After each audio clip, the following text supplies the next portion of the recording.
I just got to attend the World Cup quarterfinal in LA with my friend Dave Herring, and I brought the least sports camera that I could possibly bring in the Hasselblad 907X. Today I'm going to talk about my experience photographing the World Cup from a complete fan's point of view, and I'm going to talk about the pros and cons of bringing such a small and compact but incredibly capable camera for an experience like that.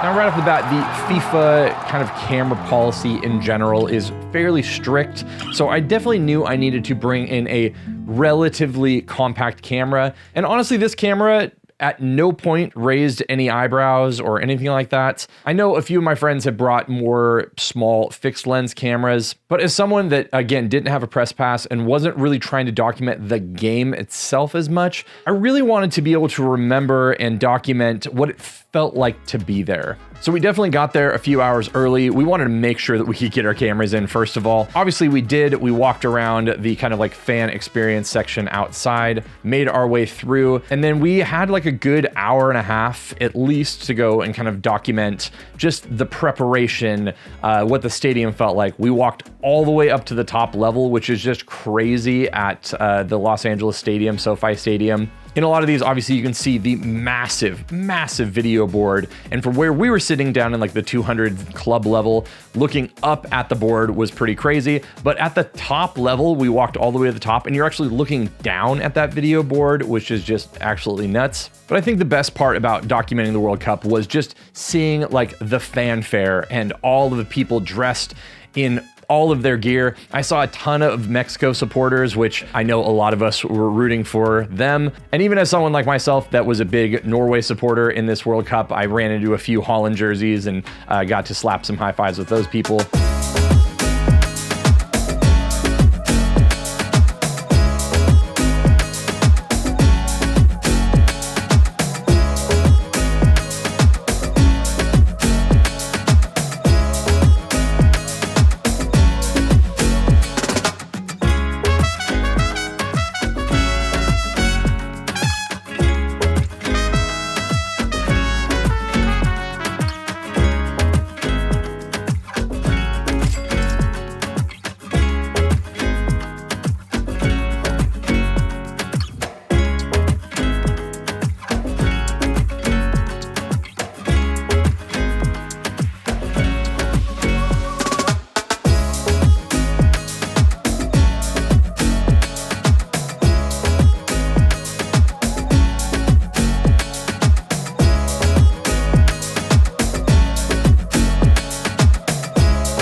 Now, one of the things that I've talked a bunch of times about is just the idea of how amazing this large sensor is. Obviously, I've talked a lot about how this is roughly a 44 by 33 millimeter sensor versus something like a full frame camera that is a 36 by 24 roughly millimeter sensor. If you break down this 100 megapixel 44 by 33 sensor into different formats, you're essentially getting multiple different cameras in one. Now, as the math breaks down, the crop size here on a medium format sensor is 0.79.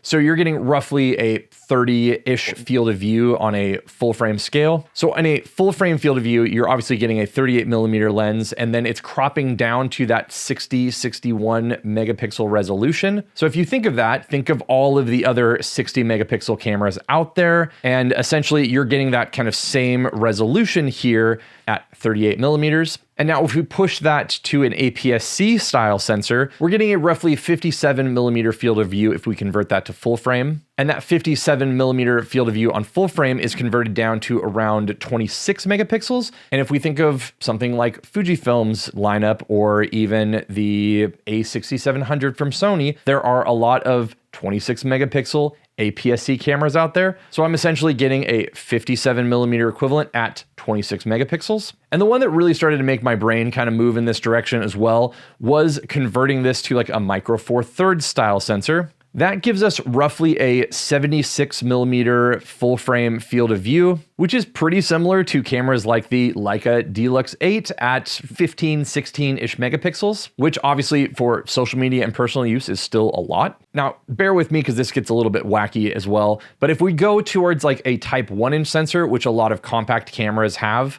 this actually pushes it to around 102 millimeters or so of a full frame field of view at 8, 9 megapixels. And then if we want to get really crazy, I get it. But if we want to move this all the way down to like the iPhone size, you're getting roughly a 163 millimeter full frame equivalent all out of this. Add all of those options to the more like waist level field of view.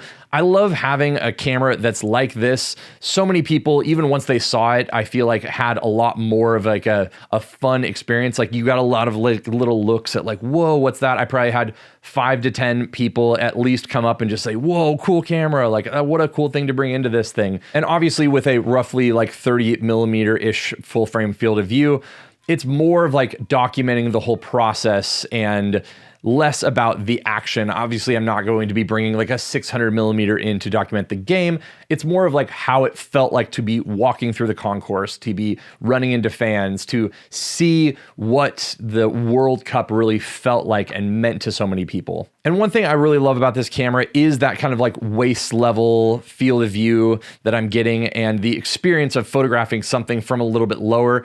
It's pretty rare that I'm pulling this camera up to my face to use it.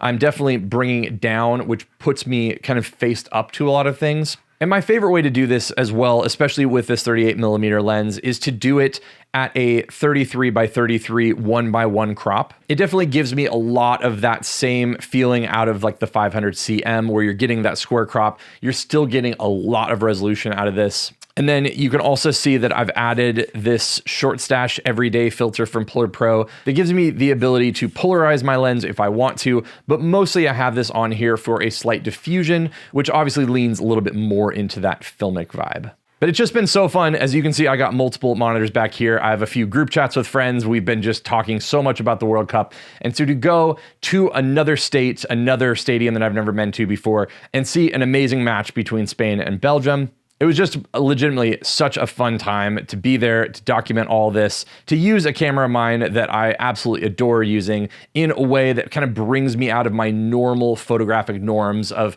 high-speed autofocus and bringing something up to my face, or even my normal like rangefinder system. Having this is just such a treat to use every time I do. So let me know if you've been following the World Cup as well, who you've been supporting, even if your team's already out, and who you're supporting moving forward. A massive thanks to the person that provided the tickets for us. It was a dream opportunity, and I'm assuming they probably won't even watch this video, but if they do see this, I want to give them a heartfelt thank you. I'm sure Dave has made a video on this as well, so you can check that out up here. A big thanks to Hasselblad for always being a great supporter of the channel. If you want to watch more on my 907X coverage, you can check that out up here. Check out more videos from Hasselblad up here, and I'll see you in one of those.